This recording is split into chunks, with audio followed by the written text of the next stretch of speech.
Okay, I guess this is working right now. I'm not real super duper on these things, unfortunately. But today's session is going to be what I call heads up. One of the most critical parts of doing a decoy is the head and the attitude of the head. And sometimes you see decoys where the head's too big, the head's too small. You know, how do you kind of compensate and figure out what size is best for you? And again, what shape is the head going to be? There's all different kinds of shapes for the heads, as you can see here. And here, just some patterns that I've drawn out roughly, which are available, obviously. If you want to check on my website, I can get them to you. This is a very typical little body here. You can see it's small, but it's very fat. Now, what kind of heads would go on a decoy like this? You obviously can't put a head on that's big like this. When you see the size of that head on that decoy, it's way too big. You know, you can't put a head like this on there. That's way too big. You can't put one of these on there. That's way too big. You know, it drowns the decoy. But what you can do is put like teal type heads on there, which are heads like that. You know, it kind of fits that body. It's not too big. It's not too small. It kind of flows with that decoy, see? And what's nice with these heads when you put them on, here's another one that can go on there, and one like that, see, that size. The basic head I was going to use on here is actually a little bit of a fat head, but yet it's a fat body. So this head doesn't look out of line here. If you look at that head on that body, it doesn't look out of line. It's nestled down and snug. And the nice thing about the heads is you can position them. You want it straight ahead? Do you want to put it over here? Do you want to have it on the side? Do you want to bury it into the body like that as what you'd call a sleeper? These are all things that could be done, but the most important part here is that that head is proportional to that body. I'll give you another example of what I'm talking about. You get a big body like this. Here's a big body, okay? Now what kind of head's going to go on here? You're going to put a little head like this on there? No, I don't think so. It doesn't, it's dwarfed by that body. Can you put a head like this on there? Possibly, because it's a decent sized head. And it does seem to fit on that kind of a body. So a head like that could go on there. Actually, a head like this, a canvasback head, could actually fit on there because you got a big fat body with a big high head. The head that this body was made for is actually this kind of head, a Skoder head. That can go on there like that, see? But it's proportional. It looks okay on that body. Again, I always use these little push pins, and I put them in there, and I leave them in there after I glue the head on, because it gives me a way to put that head on there without it falling off. I can kind of move it around, say, hey, I like it here, I like it here. I want to put it over here. If I want to bury it, I can cut a part of the neck off, so it would end up looking like that. When you looked at it from the front, it would be buried. So that's one choice. You can put that kind of a head on that kind of a body. There's also very big bodies that are out there like this. You see a lot of this stuff up in the Maine area, up in the Cape Cod area, Maine area. They're famous for these kind of big body decoys. And they use what they call inletted heads, which is a head that actually slips right into the body like that. And then they'll put two holes in there and put like some kind of old rusted nails in there or wooden pegs, and then cut them off and glue them in. And it's kind of exciting to look at. You've got that kind of head. You can put a different shape one in. You just got to be able to fit them in there. And you want them to fit in fairly tight. And a lot of guys don't even seam that in. They let that seam show. I like to kind of cover it up where you don't even see the head going in there. So that's the kind of head that would go on there. Big heads, big body, okay? Another body, like I think I already showed you this one. I'm sorry I'm repeating myself. This is the one where I was going to use the Skoder head, like that, see? It was made for that particular duck. You got a body like this, which is like really a merganser body. Now, what kind of head did you want to put on there? I originally had a head like this that I thought would look nice on there. It's a hooded merganser head. But then I realized, anatomy-wise, that a hooded merganser is not as big as this one. It's several inches shorter. So this head isn't going to work out here, although it looks okay on there and it fits on there. It's really a head that the body's too big for that head. And the way I can show you that is by giving you an example. Here's that same body with the merganser head on it, see? And here's the hooded merganser body with the hooded merganser head on it. As you can see, there's a difference in the size of those birds. Shape lengthwise, I mean, one's 3 or 4 inches longer. Makes a difference in the style of the bird and the anatomy of the bird. Other heads are made specifically for certain bodies. This is a body of what's going to be an old squaw when it's finished. Strange looking little bird, but neat. The head we made for this is in a tucked down position. It's slotted out and the head looks on there and it looks quite nice on there. It actually fits on there pretty good. It doesn't look too bad on there. You could also make it a pintail and put a head like this on there, which is just a little higher. This head looks good on this body.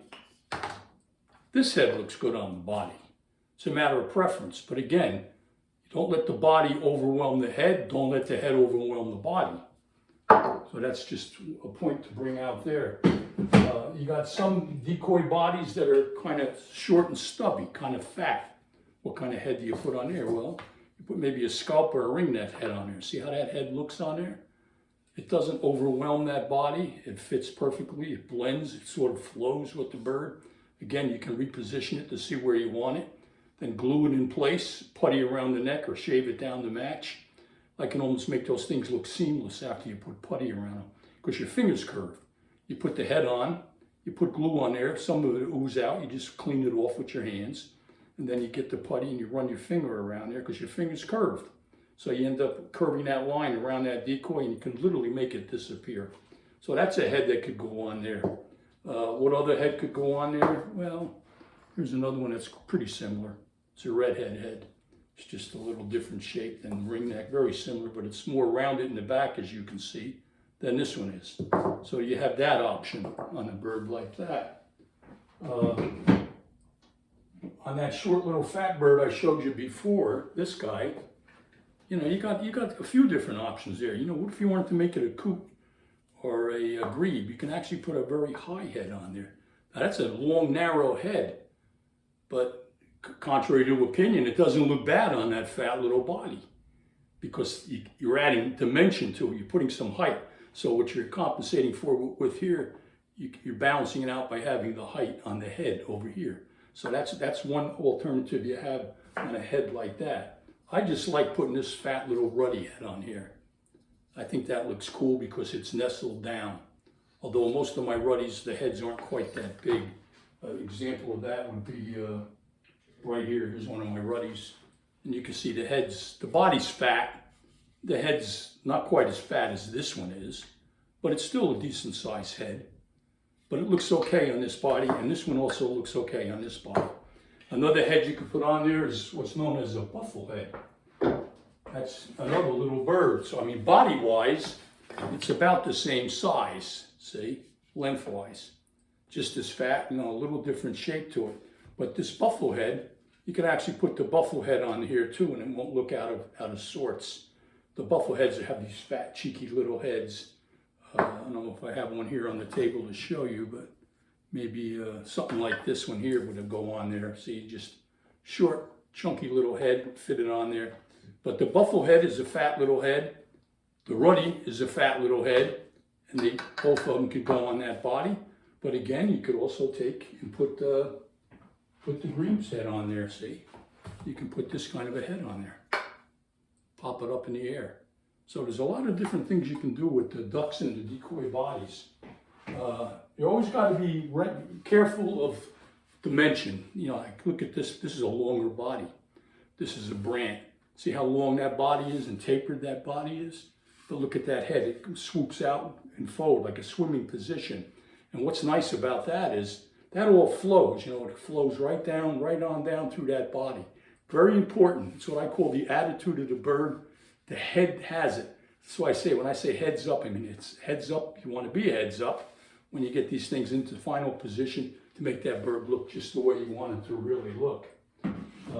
Another little head that could go on that small body is this little puffin head. See here? The little tiny little head that could also fit on there like that. Doesn't look that bad. A fat little body, small little head. Now we got a small head instead of a big head, but it looks okay on that body because it's all proportional. I've got a puffin over here I can show you. This is a puffin. See, fat little body.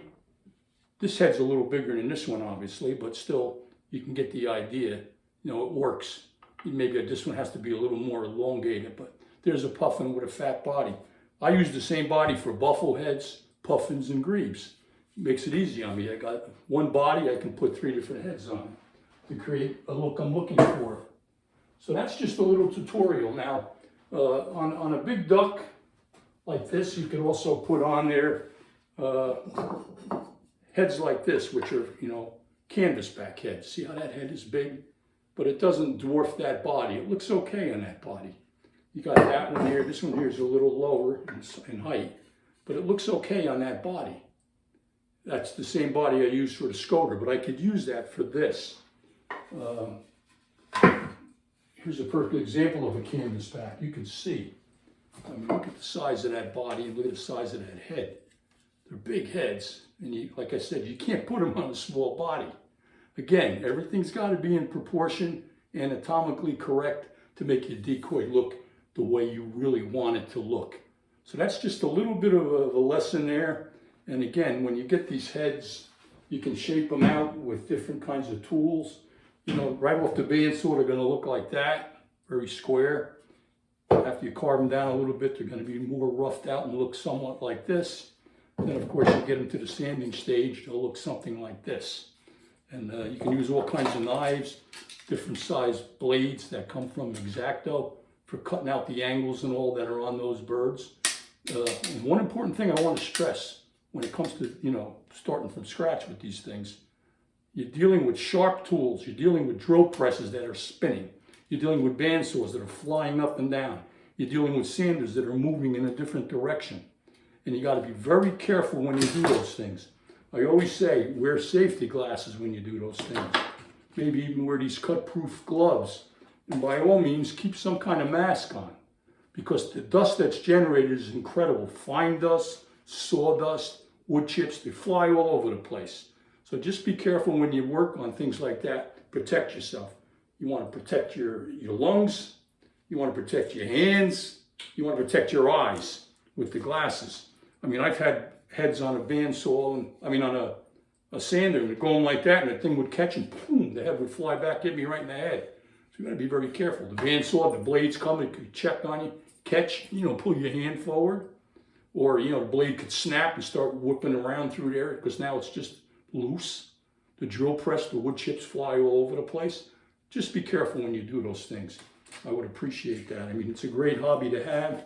Again, as I mentioned in one of my earlier videos, not a bad idea to work with blanks sometimes. Saves you a lot of time, a lot of trouble, and a hell of a lot of mess.